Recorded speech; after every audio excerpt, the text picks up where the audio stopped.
muito no meu pai, o Makoto, porque eu não conseguiria ter essa caminhada sem ele como espelho. Minha mãe sempre foi aquela mãezona protetora ali, do jeito dela, com aquela calma que ela sempre teve para nos ajudar. E ela foi professora. E eu tive a vontade, como eu sigo eles como espelhos, né? Eu tive a vontade de juntar esses dois mundos. A família é tudo, desde pai, mãe, avós, como as novas famílias que a gente faz, né? Esposa, filhos, no caso, minhas filhas, né? Todo mundo se apoiando, só tem que crescer junto. E a família informal também, né? Que não é de sangue. Essa questão de carregá-los junto com a gente, com fidelidade, com respeito que a gente estava comentando, né? É o que faz uma empresa crescer, que faz as famílias conjuntamente crescer, não só financeiramente, como também espiritualmente. Olá, pessoal, sejam todos bem-vindos à série Empreendedores do Agro, uma realização do 100% Agro e do Sebrae. O nosso objetivo com essa série é trazer histórias inspiradoras de pessoas que empreenderam no agronegócio e estão aí gerando emprego, gerando renda e, principalmente, garantindo a nossa segurança alimentar. Nós temos a honra de receber Marcelo Coelho Sequita. O Marcelo carrega no sobrenome toda uma tradição de empreendedorismo no agronegócio. Ele é engenheiro agrônomo formado pelo Centro Regional Universitário Espírito Santo do Pinhal, com mestrado pelo Instituto Agronômico de Campinas e doutorado pela Universidade Federal de Viçosa. Empreendedor desde 2016, quando fundou a DroneScan, onde atua como diretor-geral, promovendo a agricultura sustentável. Também é sócio e conselheiro administrativo da Sequita Agronegócios. E olha, o Marcelo teve um papel fundamental no curso de agronomia do SESG, o Centro de Ensino Superior de São Gotardo. Marcelo, uma honra te receber aqui, seja bem-vindo. Muito obrigado. Eu gostaria de agradecer primeiramente aí ao 100% Agro pelo convite, ao Sebrae, que é uma experiência nova para mim. Nunca tinha participado de um podcast, então é sempre bom participar de novidades, digamos assim, participar de coisas que a gente nunca fez. E é uma honra estar aqui. Muito obrigado pelo convite. Marcelo, para mim é uma surpresa você dizer que nunca participou de um momento como esse, porque você tem muita história para contar, né? A sua família carrega uma história muito forte com o agronegócio e você, em particular, é muito envolvido com isso, desde a carreira acadêmica até o seu empreendimento lá na DroneScan. Como é que estão os seus negócios hoje? Sim, hoje eu tô com a DroneScan, que é o mais novo empreendimento aí que eu idealizei já faz um tempo, apesar de desde 2016 estar de portas abertas no papel ali com o PJ, né, inaugurado.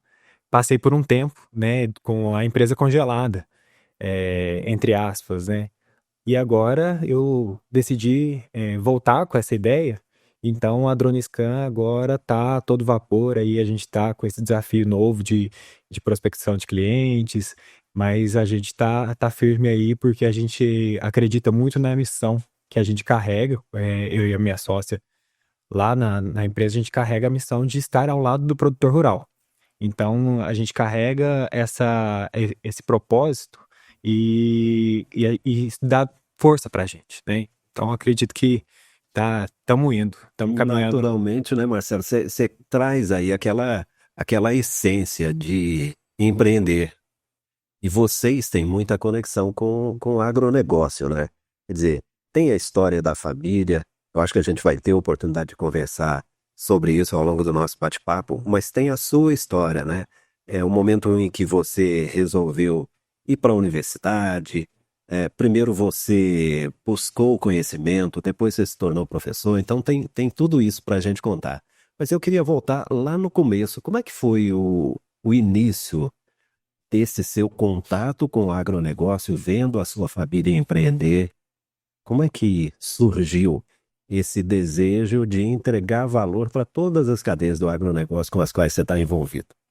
É até difícil um pouco a gente se organizar mentalmente para a gente falar um pouco, porque realmente eu tive influência de muitas muitas pessoas na minha vida. No agro, eu não poderia deixar de citar o meu avô e o meu pai, né, que são dois exemplos para mim que na verdade, eu tento seguir sempre os passos deles, em relação aos valores que eles possuem, né, que eles carregam, e a coragem, o empreendedorismo que eles carregam também. Então, eu me espelho muito no meu pai, o Makoto, porque eu não conseguiria ter essa caminhada sem ele como espelho. E minha mãe sempre foi aquela mãezona protetora ali, do jeito dela, com aquela calma que ela sempre teve para nos ajudar. E ela foi professora. Então, eu falo que é difícil me organizar mentalmente, porque eu tive essa influência tanto do meu pai como agrônomo, como a minha mãe como professora. E eu tive a vontade, como eu sigo eles como espelhos, né? Eu tive a vontade de juntar esses dois mundos. E aí que surgiu um pouco a minha vontade de fazer agronomia, né? E seguir a área acadêmica. Marcelo, você falou do Makoto Sekida e falou da dona Amélia. Exatamente. São pessoas que respeitam muito as outras pessoas. Sim. Vocês têm um histórico de respeito às pessoas com as quais trabalham, com as quais convivem. Isso, de alguma forma, norteia os seus negócios, seja no meio acadêmico, seja agora como empresário? Com certeza. O respeito, eu acho que é a palavra-chave para tudo. Quando a gente pensa nas diferentes ideias, né, hoje o mundo polarizado do jeito que está, a gente sempre tem que colocar o respeito em primeiro lugar. Antes, nos colocar no lugar do outro, né? Então, nós temos algumas histórias de superação e muitas vezes a gente vê apenas uma fotografia e a gente não sabe o que se passou com as pessoas, né? Então, eu tento sempre colocar essa questão em primeiro lugar. O respeito, a procura de como está, né, a pessoa no momento, mas pelo que ela passou. E isso a gente entende muito, né, quando a gente sabe a história dos nossos pais. Então, muitas vezes o pessoal vê as condições que eles vivem hoje e é muito fácil julgar, né? Mas não sabe como foi realmente a história deles, né? Não foi uma vida de berço de ouro. Eles tiveram que batalhar bastante. Minha mãe sempre comenta que o sonho dela, quando casou-se com meu pai, era ter uma casa popular. Então, hoje eles vivem muito bem, né? E eles conquistaram muito mais do que isso, mas devido à simplicidade deles, ao respeito ao próximo. Então, e eu vejo assim que eles também são duas pessoas muito respeitadas no meio em que vivem, e isso dá uma alegria muito grande pra gente. Pela história que conseguiram construir juntos, né? E, Marcelo, a gente é clichê, né? A gente ouve muito dizer o seguinte: as pessoas olham muito o sucesso, mas não entendem o processo. Vocês viveram um processo intenso, né? Houve momentos em que faltou até o teto para a família, né? E vocês conseguiram superar com muita união, com muito trabalho, principalmente, né? E conseguiram replicar isso em toda a família, em toda a trajetória empreendedora de vocês, né? Em que momento, Marcelo, você resolveu empreender de fato? Porque uma coisa é você está ali no seio da família, você está cercado pela família, mas tem aquele momento em que você diz: não, eu vou começar a construir a minha história. E aí você resolve empreender, seja estudando, seja abrindo algum negócio, né? Em que momento isso aconteceu com você? Eu acredito que depois da faculdade, que eu tive que realmente decidir para que lado que eu ia caminhar, que eu lembrava muito dessa questão realmente da minha mãe como professora e a nobreza que é essa profissão de transmitir informação, e eu acredito que faz a diferença na vida das pessoas. É uma das formas de transformar a vida das pessoas, sendo professor. E eu, como agrônomo, decidi entrar, então, prestar o mestrado, né? Tentar no mestrado e conseguir ali no Instituto Agronômico de Campinas.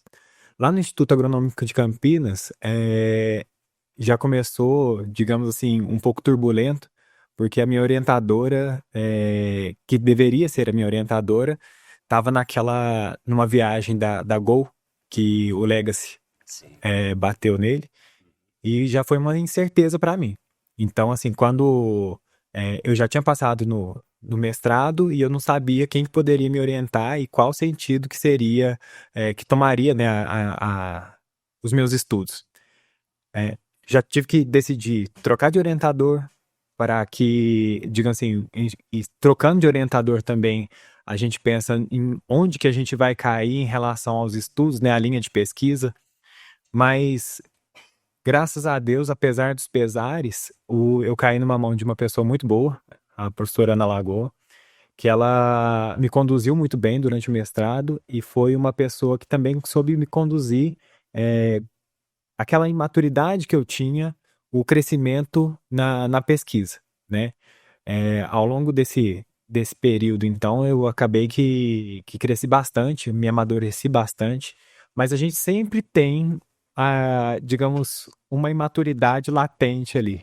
Então, depois que eu saí do mestrado, resolvi morar fora um tempo, fui para o Canadá, morei lá durante uns 4 meses mais ou menos, porque na vida acadêmica a gente também precisa do inglês, ler bastante artigos em inglês, né, entender bastante da língua, porque é a língua universal, né? A gente precisou, digamos, escrever também, né, para a gente divulgar a informação de forma mais eficiente. Depois que eu voltei, passei um tempo em São Gotardo, novamente, e queria fazer pesquisa. Foi uns 2, 3 meses mais ou menos que eu acredito, eu sou um pouco ruim com data, mas eu acredito que uns 3 meses decidi, falei assim, não, vou continuar meus estudos, porque se eu não entrar no doutorado agora, eu acredito que eu não entro mais. Parou, não volta, né? Exatamente, essa era a mentalidade que eu tinha. Então eu decidi entrar prestar o doutorado. Entrei em contato com o professor Rolf Buschmann, em Viçosa, e ele era da área de pós-colheita. E a minha ideia inicial era entrar lá na pós-colheita para a gente começar a processar o que a gente descartava de cenoura no campo. Então, eu tinha essa visão muito dessa questão de desperdício, evitar o desperdício, né? Então, porque uma cenoura que é descartada por falta de padrão comercial, muitas vezes tem o mesmo padrão nutricional de uma cenoura, digamos, normal que você compra no supermercado. Então, eu tinha aquela visão de processar o alimento, e uma vez que a gente pega uma cenoura grande e rala ela quando tá ralada, você não sabe se ela veio de uma cenoura padrão ou fora de padrão comercial, né? Ou fazer de outras formas, né? A cenoura. Mas essa era a minha visão inicial. Passei um tempo com o professor Rolf Buschmann lá em Viçosa, e ele me trouxe a notícia que iria se aposentar. Então foram, digamos assim, no mestrado aconteceu aquela tragédia e o professor Rolf Buschmann acabou que me disse que ia aposentar e que não poderia me orientar mais. E só que eu acredito que Deus vai conduzindo a gente pelo caminho certo, digamos assim. Que eu caí então no laboratório de sementes. Eu passei no doutorado e fui fazer no programa de fisiologia vegetal de sementes com a professora Denise Dias, que foi praticamente uma mãe para mim lá em Viçosa, porque ela era uma orientadora muito humana e que me ensinou muita coisa. Eu fiz muita amizade lá em Viçosa. Foram pessoas assim que me sustentaram Emocional. emocionalmente falando. E eu não poderia deixar de citar também que a minha atual esposa, minha namorada na época, a gente desde sempre estava junto, desde quando eu estava na faculdade e namorando à distância. E ela também me carregava emocionalmente e morava em Belo Horizonte, né, enquanto eu estava fazendo o doutorado. Resolvi, então, entrar realmente na fisiologia vegetal, e aí que foi a abertura, a maior abertura de leque da divisão, digamos assim. Porque quando eu caí na fisiologia vegetal, que era um programa, que era uma matéria que eu sempre gostei na faculdade, e que fisiologia é tudo. Se a gente fosse fazer uma analogia com a fisiologia humana, quando a gente pensa na fisiologia, né, é o corpo inteiro. É um sistema. É um sistema inteiro. Então, na planta é a mesma coisa. Fisiologia vegetal. Se a planta sente o estresse hídrico, ela vai responder de uma forma. Se ela sente um excesso de iluminação, ela vai responder de outra forma. Se ela tem uma deficiência nutricional, responde de outra forma. E eu pensava, como que a gente vai conseguir linkar toda essa informação da fisiologia vegetal, só que para na forma, digamos assim, de empresa, porque eu sempre pensei em abrir uma empresa em algum momento da minha vida também.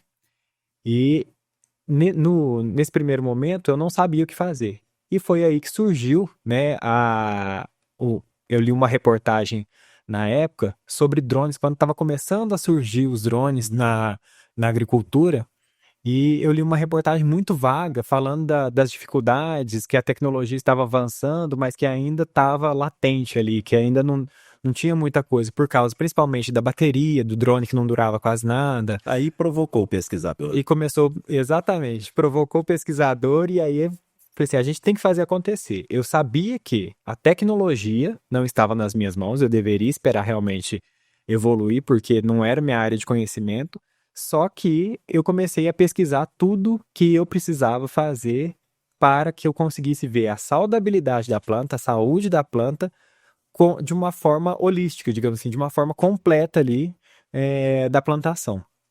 E aí que surgiu a ideia de utilizar sensores nos drones para monitoramento aéreo. Então, a minha história startou aí. E como eu falei, né, teve um certo período de congelamento aí, porque depois desse período que eu finalizei meu doutorado, eu me casei, fui para Belo Horizonte e fiquei 1 ano e meio lá. Quando voltei para São Gotardo, eu brinco até que eu saí de São Gotardo, eu tinha 16 anos e voltei 16 anos depois. Ficou fácil de gravar.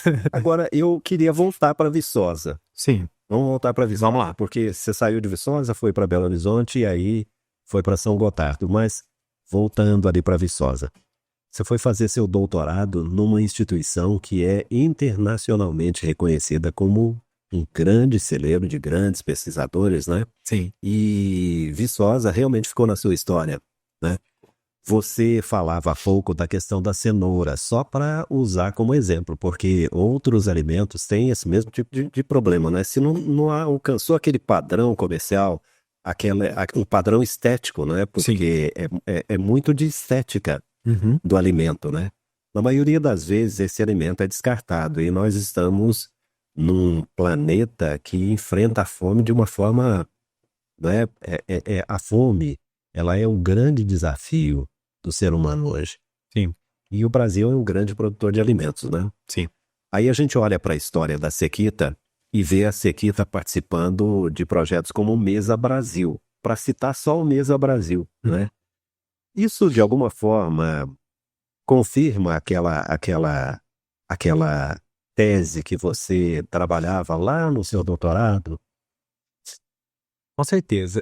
Foi uma área que eu não consegui, digamos, levar para frente devido às condições, né, de pesquisa, mas eu sempre pensei nessa questão do desperdício.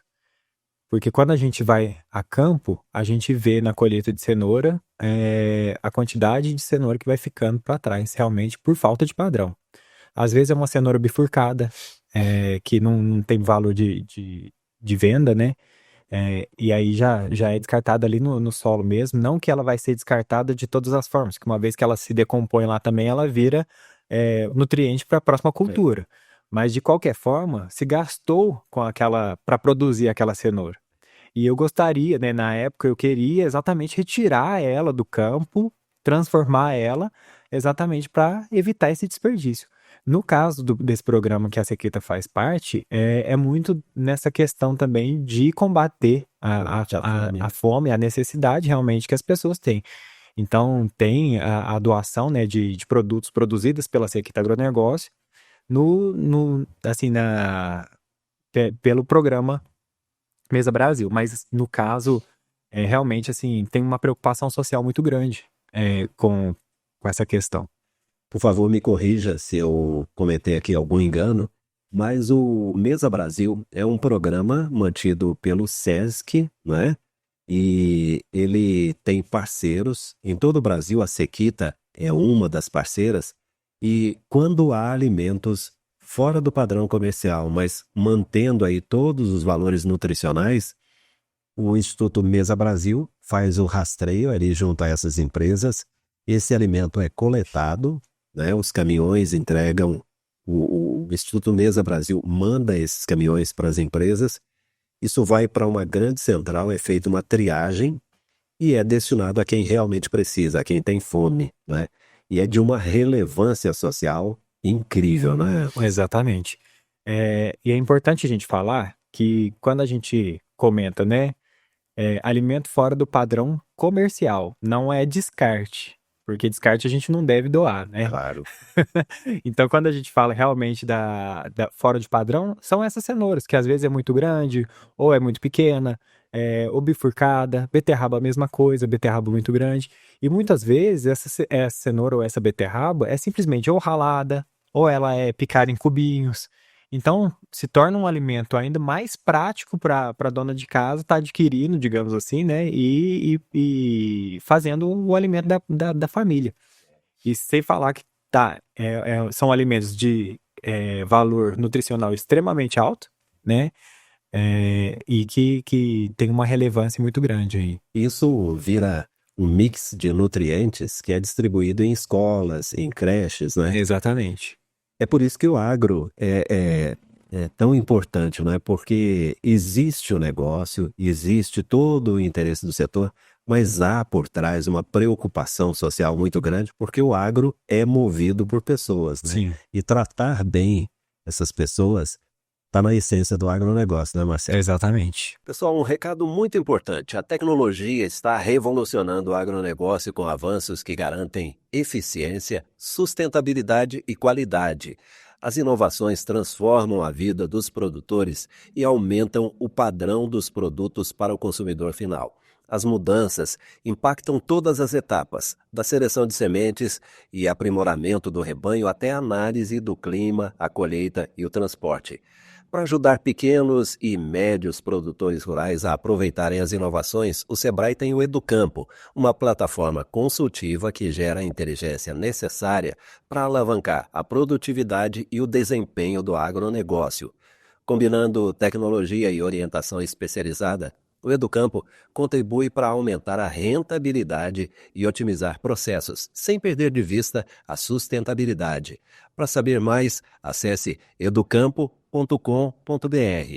Marcelo, e aí nós chegamos no momento da sua volta para Belo Horizonte. Você passou uma temporada em Viçosa, enfrentou lá desafios, teve vitórias importantes. Sim. Seu conhecimento foi multiplicado por 10, por 100, talvez por 1000, né? E aí foi para Belo Horizonte. Como é que foi essa temporada sua em Belo Horizonte? A minha temporada em Belo Horizonte foi um pouco, digamos, obscura por um lado, por causa da questão profissional, e para a questão pessoal muito, muito clara, digamos assim. Porque quando eu fui para Belo Horizonte, eu fui porque eu me casei. E aí eu me casei e minha esposa trabalhava lá em Belo Horizonte, né? Ela já morava lá fazia um tempo, as irmãs moram lá, e eu acabei me mudando para lá, tentando conseguir algum emprego ali já como professor na universidade, que eu fiquei sabendo que tinha curso de agronomia dentro de Belo Horizonte. Mas não tive sucesso e foi um tempo que eu comecei realmente, foi um período sabático ali que eu tive que começar a pensar em novas possibilidades. E comecei até a pensar em produção de cogumelos em pequenas propriedades, e também na empresa de drones, que foi nessa época que surgiu. Então foi um período realmente assim sabático da minha vida de muita reflexão e que eu precisei desse momento. Na verdade, eu comento assim que todo momento é valioso, Sim. né? Então, se eu não tivesse esse momento, talvez eu não estaria hoje com a empresa que eu tô. Ou né? seja, foi um período de ócio extremamente produtivo, Exatamente. né? Porque você criou novas soluções, foi buscar novas ideias, pensou novos negócios, né? Sim, exatamente. Bom, e aí você sai de Belo Horizonte e volta para Viçosa, para São Gotardo. Para São Gotardo. Então foi um período curto que daí em conversa com a minha esposa, né? Ela trabalhava numa multinacional. E aí a gente conversou muito a respeito disso, que a vida que a gente queria levar, tanto para nós quanto para nossos futuros filhos, o que a gente não tinha na época, né? Não era aquela. Minha esposa saía muito cedo de casa, ela saía, se eu não me engano, era 6h30 até 7 horas para chegar lá em Lagoa Santa, com o ônibus da empresa e chegava em casa depois das 7 da noite. 2, 3 horas de trânsito. 2, 3 horas de trânsito. E aí a gente conversando muito sobre isso, sobre essa vida, como que seria depois que a gente tivesse filho, a gente realmente concluiu que não seria viável. Nesse meio tempo também, eu prestei um concurso do Ministério da Agricultura. Eu acabei estudando um pouco para esse concurso e eu não passei. Como a empresa dela ficava em Lagoa Santa, o, a vaga que tinha do Ministério da Agricultura, se eu não me engano, era pro aeroporto de Confins. Se eu passasse, seria os melhores dos mundos. A gente mudaria ali para Lagoa Santa, ficaria fácil para ela trabalhar ali e eu trabalhando no aeroporto. Porém, como eu não passei nesse concurso, raspei, digamos assim, a gente realmente viu que não era aquilo para a gente. E aí eu falei, vamos mudar para São Gotardo. A gente tem uma vida já que a gente pode seguir lá, né, no agro. A minha esposa, Larissa, sempre foi muito ativa em relação à profissão. Ela sempre foi uma preocupação dela, não parar, digamos assim, né? Então, ela que tinha aquela vida de acordar, sair de casa antes das 7, chegar depois das 7, de repente vir para São Gotardo e digamos assim, Uma vida bem pacata. pacata. O que ela poderia fazer, né? Então foi uma decisão arriscada e eu agradeço ela até hoje por essa decisão que levou a gente, na verdade, a evoluir nesse sentido, né? Se não fosse por ela, a gente não teria como ter mudado, né? A gente uma decisão conjunta. Então, quando a gente saiu de Belo Horizonte, realmente batemos o martelo, falou, vamos para São Gotardo, a primeira coisa foi realmente produzir cogumelos. A gente queria produzir cogumelos e ela mexeria com a parte administrativa, eu ficaria com a produção. E fiquei naquela latência com a empresa de drones. Essa empresa de drones sempre ficou, digamos assim, ali me cutucando na vontade, digamos assim. Desde o mestrado, né? Se não me engano, né? Quando você leu aquela reportagem. Sim, foi no doutorado. No doutorado. Foi no doutorado. Então eu sempre fiquei com essa vontade, principalmente por causa da fisiologia vegetal. E aí a gente mudou, a gente fez um curso até sobre produção de cogumelos presencial. Quando a gente voltou desse curso, a gente procurou algumas áreas, a gente procurou saber mais um pouco, só que aí eu fui convidado para abrir o curso de agronomia em São Gotardo, que era um curso que eu não entendi o porquê que não existia ainda, porque São Gotardo respira o agro. É verdade. Né? Fazia o menor sentido. Não né? fazia o menor sentido não ter agronomia. Tinha outros cursos, né? Pedagogia, engenharia de produção, direito, administração, e não tinha agronomia. Então, não entendi aquilo. Então, eu fui chamado pelo João Eduardo, o dono do SESC, né? E ele me chamou para a gente conseguir moldar, né, o curso de agronomia, como seria a melhor forma da gente fazer o curso de agronomia ali no SESC. Juntamos com ótimas pessoas ali, o Danilo também ajudou, a gente tinha um núcleo docente estruturante com a Nilcilene, com o Washington, a própria Isabel, que hoje voltou para o SESC. No começo ela se afastou um pouco ali, mas ela participou também. Então, no começo de tudo ali desse curso de agronomia, a gente ajudou a moldar o curso. Nossa, mas o nível já era bem alto, né? Quando vocês resolveram criar. Já, a gente... O João Eduardo fez uma seleção boa da equipe. Agora, antes da gente falar propriamente sobre o curso de agronomia, porque eu acho que é importante trazer para esse contexto a sua participação nisso tudo, na sua história, né?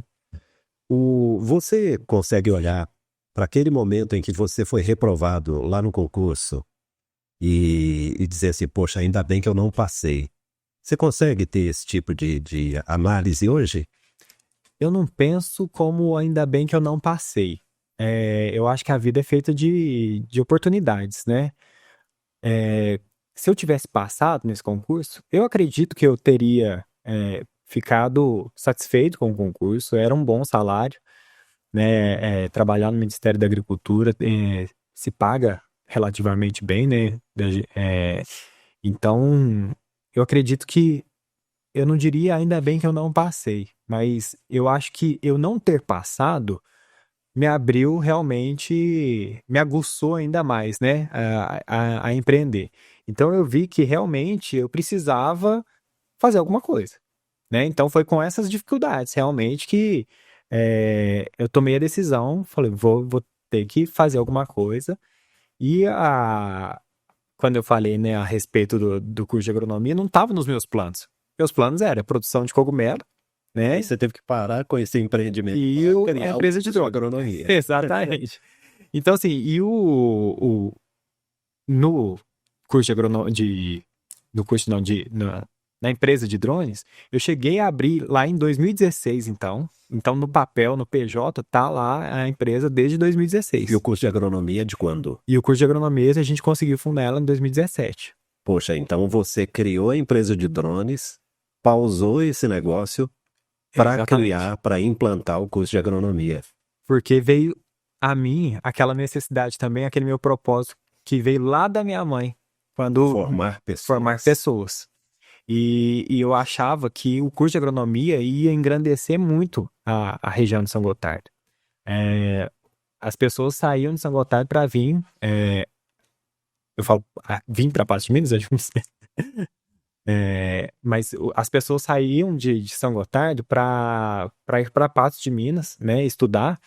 Então era desgastante, né? Então o curso noturno, eles viajavam e ainda muitos trabalhavam, né, durante o dia. E aí, com o curso lá em São Gotardo, eles não precisariam mais viajar, né? A gente tentou estruturar o curso da melhor forma possível para que eles tivessem qualidade e que tivesse muita questão da aula prática, né? Então a gente pensou, né, como que seria um curso noturno e que teria muita prática agronômica. Daí a gente falou, vamos criar disciplina desde o primeiro semestre de curso até o último de praticagem, que a gente falou assim, praticagem interdisciplinar, porque são disciplinas que utilizam sábado para a prática agronômica. Então, os alunos que, no caso, estavam estudando à noite, tinham que praticar durante o dia no sábado. E São Gotardo é um parque de diversões, entre aspas, né? Para quem estuda agronomia. Com certeza. Porque, nossa, quantos laboratórios práticos existem e as empresas do agro, elas se abrem para os estudantes de agronomia. Isso por quê? Porque existe uma carência de mão de obra qualificada. E aí o curso de agronomia chegou resolvendo essa dor que havia até então no agronegócio. Hoje ela persiste, mas de forma menos intensa, né, Marcelo? Sim, já se formaram muitos alunos ali, né? Se eu não me engano, hoje está na 8ª turma de agronomia no SESC, e eu vejo assim que muito me deixa envaidecido e feliz quando eu vejo que foram os meus alunos, eu estou vendo no mercado de trabalho ali o tempo todo, felizes, e as empresas também satisfeitas também com o curso, né? Então, acho que trouxe muita coisa boa para a região como um todo. Eu acho que os alunos mesmos, os profissionais que hoje já se formaram, né? Tiveram uma vida um pouco mais confortável, né? Fazendo o curso lá.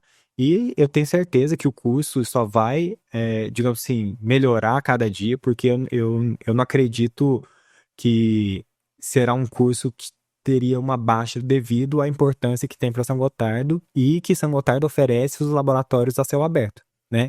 Eu sempre comentava com os professores que a gente contratava, né, que estão trabalhando lá, eu falava para eles, nunca discuta com o aluno, né? Principalmente no começo do curso, eu falava, não discute com o aluno. A grande maioria dos alunos que estão entrando aqui é que tem uma experiência de vida ali no campo Vivência gigantesca. né? Então, tinha aluno nosso lá, que na primeira turma, que já tinha 15 anos que estava trabalhando no agro. Muitas vezes o aluno ensinava alguma coisa para o professor que ele nem imaginava, né? Exatamente. E aí a gente vê justamente esse cenário hoje que é muito comum, né? A sala de aulas hoje é um ambiente de troca de conhecimentos, principalmente no agronegócio, porque o trabalhador deseja estudar, vai para a sala de aula trazendo consigo uma carga grande de conhecimento. Exatamente. O professor tem ali a sua vivência de mercado, a vivência acadêmica e juntos os dois constroem um novo conhecimento. Exatamente. E isso é muito bacana. Na revista 100% Agro, a última edição, a mais recente, que é de julho, nós temos uma matéria falando sobre a empregabilidade no agronegócio. E o curso de agronomia do SESI, ele aparece ali listado como um daqueles que tem o melhor índice de empregabilidade, está entre os melhores, né? Hoje, a grande maioria já sai com emprego garantido, né? Sim. É uma realidade muito bacana na nossa região. Marcelo, e você, empresário, criou a DroneScan, teve que parar com a DroneScan para cuidar do curso de agronomia, e aí a sua empresa parada, Sim. existindo só lá no papel. Hoje você continua professor, continua dando aula, ou hoje você é um Marcelo empresário que cuida da DroneScan? Hoje eu me tornei o Marcelo que cuida da DroneScan. Desde agosto, né, eu me desliguei do SESC, eu senti que eu tinha cumprido uma missão ali. Eu tinha cumprido o meu papel ali como fundador, um dos fundadores, né, do curso de agronomia para a região.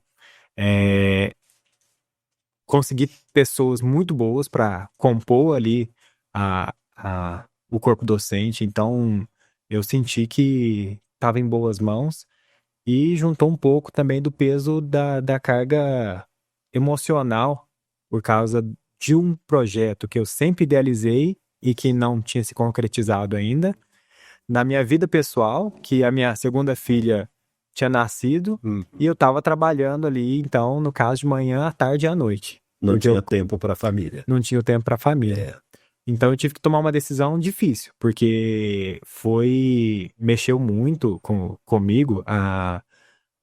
Minha filha completou 2 anos já, né? E eu consegui sair depois que ela já estava com 1 ano e meio. Então, assim, trabalhando de manhã à tarde e à noite, Tinha ela... pouquíssimo tempo para curtir a filha, né? Exatamente. Então eu estava vendo as minhas filhas, na verdade, as duas, a mais velha, que estava com 7 anos quando eu saí, não estava vendo elas crescerem, na verdade, né? Então, às vezes, quando a gente tem que ponderar, né, a vida profissional e a vida pessoal, e me pesou muito essa questão da empresa, de eu ter um horário, digamos assim, comercial para trabalhar e passar um tempo durante o dia com a minha família também. Tempo de Então, qualidade, né? um tempo de qualidade, exatamente. Então, que eu decidi sair da faculdade como professor ali também, porque é um período noturno, que às vezes me demandava muito em casa. E aí a empresa me supriu isso também. E ser professor não é só aquele tempo de sala de aula. De forma alguma. Muito pelo contrário, eu acho que o tempo de sala de aula é o menor. E é o mais divertido, né? Exatamente. Muitos se enganam achando que realmente tem só aquela parte. O pessoal fala assim, professor, vai lá dar uma aulinha de 50 minutos. Não é bem assim, preparar, né? não precisa estudar, né? Eu demorava, quando eu comecei a montar minhas aulas, eu demorava um dia inteiro para montar uma aula de 50 minutos. Marcelo, mas eu entendo que essa sua passagem pelo curso de agronomia agregou também para esse negócio que agora você está conduzindo, que é a DroneScan. Sim. Né? Certamente você trouxe conhecimentos novos, certamente você trouxe novas pessoas, e hoje, como é que você situa a DroneScan nesse mercado? E é um desafio enorme, porque estamos numa região onde o agro é bem tecnificado, mas ainda existem resistências. Como é que você lida com isso? Eu falo assim que, como eu comentei anteriormente, nada foi por acaso. Aquele meu tempo sabático ali de Belo Horizonte, a esse meu período na faculdade, me fez crescer muito como pessoa. Eu fiquei, então, desde 2016, né, que eu abri, paralisei a empresa e voltei agora em 2023, a retomada mesmo da empresa. Eu cresci muito, aprendi muito a lidar com pessoas ali dentro, né, da faculdade. A gente lida com diversos tipos de pessoas, tanto como alunos, né? Então cada turma ali tinha seus 30, 40 alunos. Então são 40 pessoas pensando de forma diferente de você, né? Assim como com os colaboradores, né? Eu tratava meus colegas de trabalho assim, de igual para igual, porque eles tinham muito a oferecer. Então foi um tempo assim que relacionamento foi de grande valia para mim. Eu cresci muito ali dentro. Os demais funcionários também, os colaboradores do SESG, foi assim, é, professores da vida para mim, né? Então eu só tenho a agradecer a eles. Quando eu saí, né, de lá, se eu não tivesse essa carga, se eu tivesse aberto em 2016 e não tivesse passado por esse período, eu não sei se a DroneScan estaria aberta hoje. Porque eu não sabia lidar, eu não tinha as skills, né, digamos assim, para lidar com pessoas, até mesmo, digamos, a liberdade de como eu chegaria, por exemplo, num cliente, como que eu abordaria esse cliente. Então, eu aprendi muito a lidar com pessoas dentro do SESC. E essa transição para mim foi excelente. Foi muito tranquila, conversando com o João Eduardo, né, e com a Daniela, que são os outros sócios de lá do SESG. Eu resolvi também sair de forma tranquila. Eu tenho certeza, assim, é ruim quando a gente sai e fala, graças a Deus que ele foi, né? Mas como eu acredito que eu tenha feito um bom trabalho ali, eu devo ter deixado um legado ali. E se eles sentem falta de mim, para mim é digamos assim, a cereja do bolo, porque quando a gente sai e não faz falta é porque não fez diferença nenhuma, Sim. né? Mas eu acredito que eu fiz um bom trabalho e saí feliz de lá, saí tranquilo. E conheci pessoas boníssimas lá. Uma delas, que é a minha sócia hoje, que é a Mariana, ela entrou no SESG em 2016 como professora. Na DroneScan. Ela é sócia na DroneScan.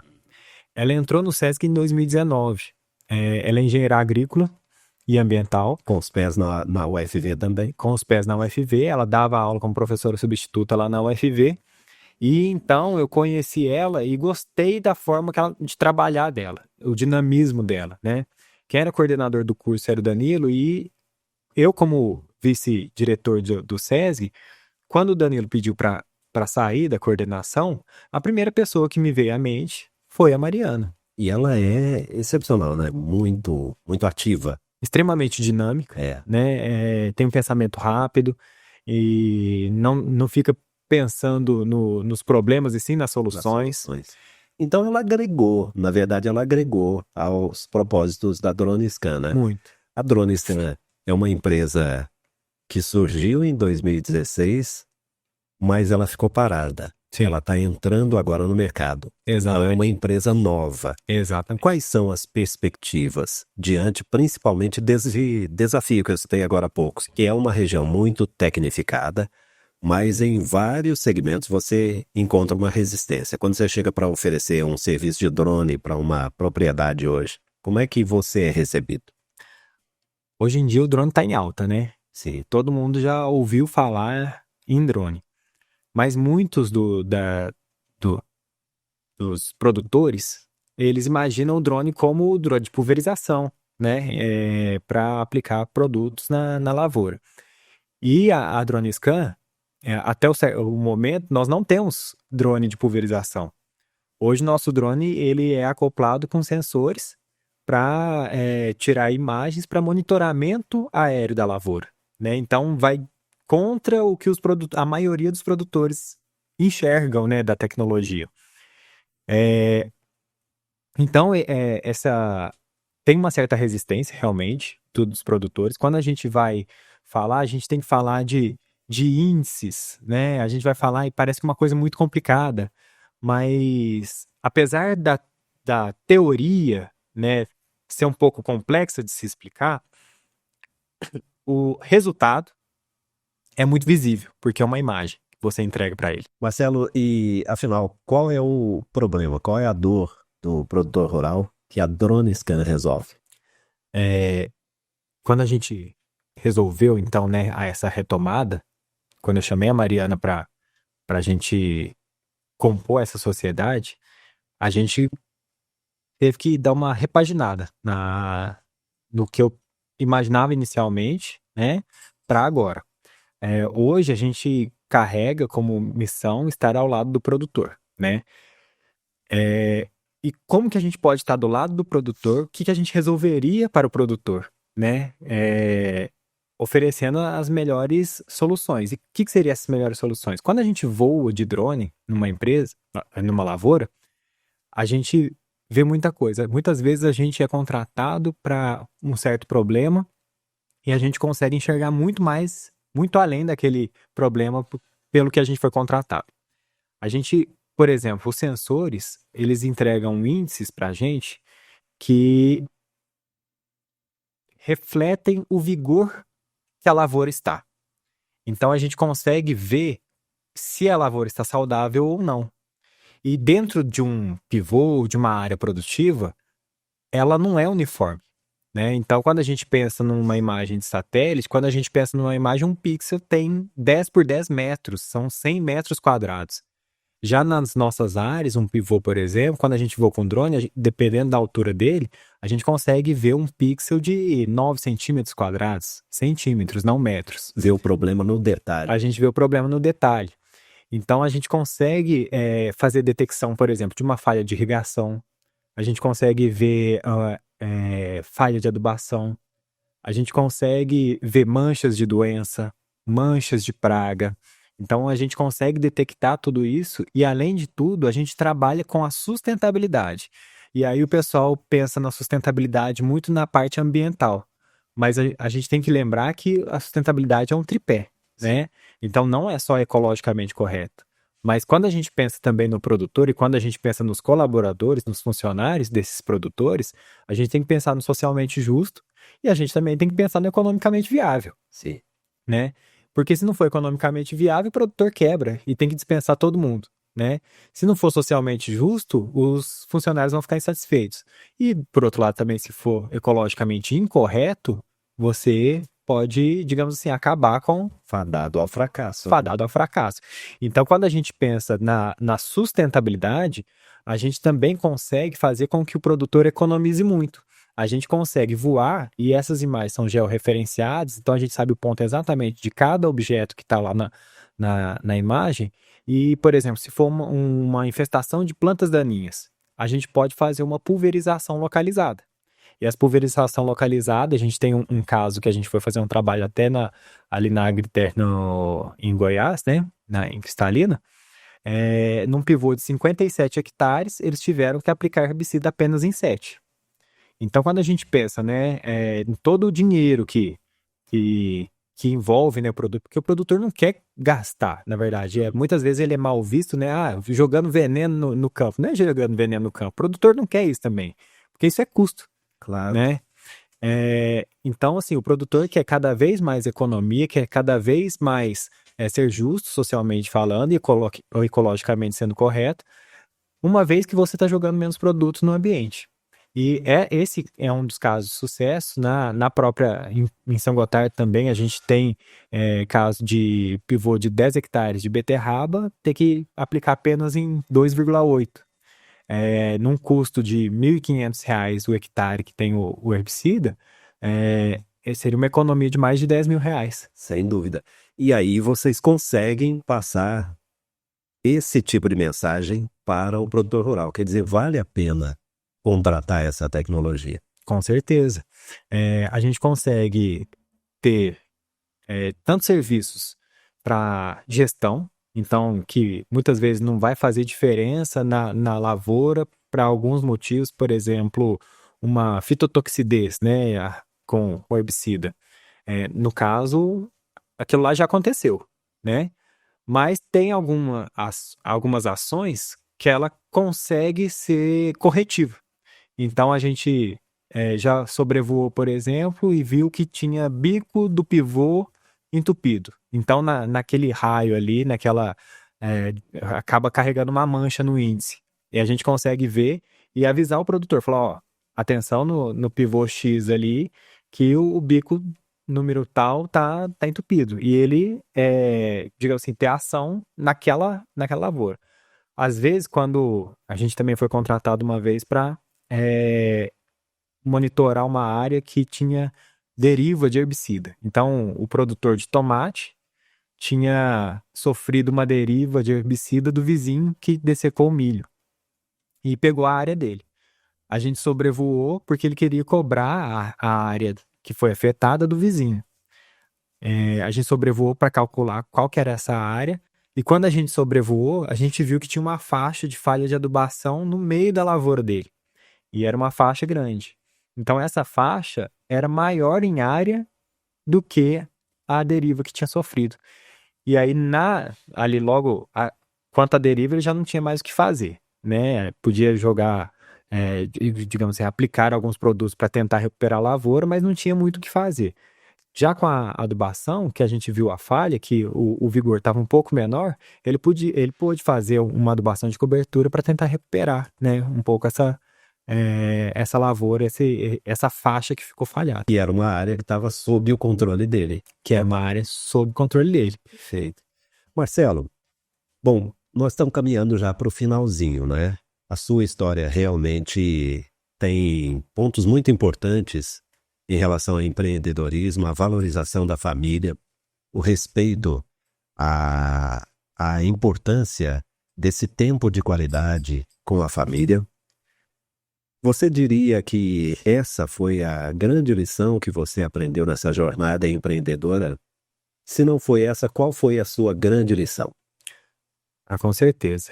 Eu acredito que o suporte que eu tenho da minha família é muito grande. Eu agradeço a minha esposa pelo suporte, pela decisão que ela tomou, né? E às vezes eu não soube enxergar essa importância inicialmente pela gana, né, de fazer acontecer muitas vezes e trabalhar demais a respeito dos horários, né? Ficar longe da família. E realmente muitas vezes já tinha sido verbalizado e eu não tinha enxergado, né? E hoje, com esse rumo que eu tomei, foi uma lição muito grande e eu acredito que foi a maior lição que eu tive. Eu acho que a empresa tá, eu levo ela também muito nessa questão de parcimônia. Eu não posso fazer com que ela me engula também, né? Eu quero fazer com que ela cresça, eu tenho a minha missão, tenho meus valores, tenho minha visão, mas eu também tenho minha vida pessoal. E isso não pode chocar, né? Eu tenho certeza que a minha família como um todo entende isso. Logicamente que nós temos dias e dias, né? Alguns dias mais corridos, que a gente não pode estar o tempo todo com a família, mas eu não quero que aquele padrão volte. Sim. Né? Então, foi uma grande lição que eu tive e a empresa só tem digamos assim, a preencher essa lacuna. E me ajudou muito. Essa é uma grande qualidade de quem aprende com a vida, né, Marcelo? Exatamente. Muito bom. Bom, nós chegamos naquele momento do bate-pronto. Eu vou fazer 3 perguntas e curtas, objetivas. Qual é o seu pensamento sobre educação e agronegócio? Educação, acho que é fundamental. Linkar os dois foi o que eu fiz na vida, né? Então, me espelhando no meu pai e na minha mãe, meu pai agrônomo, minha mãe professora, eu sempre tive vontade de juntar os dois mundos. E eu acredito que eu consegui. Tecnologia tira empregos ou gera empregos? Tira empregos das pessoas que acredito que despreparadas e que têm a visão fechada. E cria empregos para as pessoas mais abertas. Qual a importância da família? 100%. Ela Eu acho que a família que nos carrega, que nos motiva, que nos leva para frente. Muitas vezes a gente não entende alguns questionamentos por hora, mas depois a gente fica refletindo, né? Então a gente sabe ter esse contraponto. Eu acredito que a família é tudo, desde pai, mãe, avós, como as novas famílias que a gente faz, né? Esposa, filhos, no caso minhas filhas, né? Então todo mundo se apoiando, só tem que crescer junto. E a família informal também, né? Que não é de sangue, mas digamos assim que a gente carrega como família, que são os nossos amigos, os nossos sócios, né? Que se tornaram família. E eu acho que essa questão de carregá-los junto com a gente, com fidelidade, com respeito que a gente estava comentando, né? É o que faz uma empresa crescer, que faz as famílias conjuntamente crescer, não só financeiramente, como também espiritualmente. Professor, empresário Marcelo Sequita, muito obrigado por ter trazido aí a sua história para esse especial do 100% Agro, essa série Empreendedores do Agro, que é realizada em conjunto com o Sebrae. Eu que agradeço. Eu agradeço muito a participação. Como eu falei, foi uma experiência nova. Gostei da experiência. Espero participar de outros. Fica o convite. Muito obrigado. A série Empreendedores do Agro é uma realização do 100% Agro e do Sebrae. Nosso propósito é trazer histórias inspiradoras de pessoas que empreenderam no agronegócio e estão aí gerando emprego, gerando renda e garantindo a nossa segurança alimentar. Fica o convite para você acompanhar todos os nossos episódios.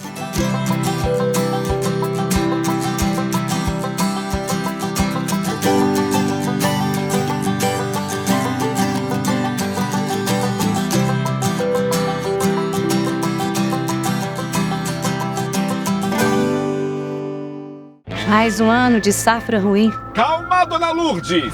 A solução chegou! Fazer pitaco! Ô, dona Lourdes! Vai plantar batata! Como é que é? Batata! Batata é resistente e dá pra diversificar. Aqui a senhora planta batata chips. Pra lá a senhora planta batata falha. Você nunca plantou nada não, né? E chega de pitaco. Para cuidar do seu negócio, chame quem entende. Chame um consultor do Sebrae.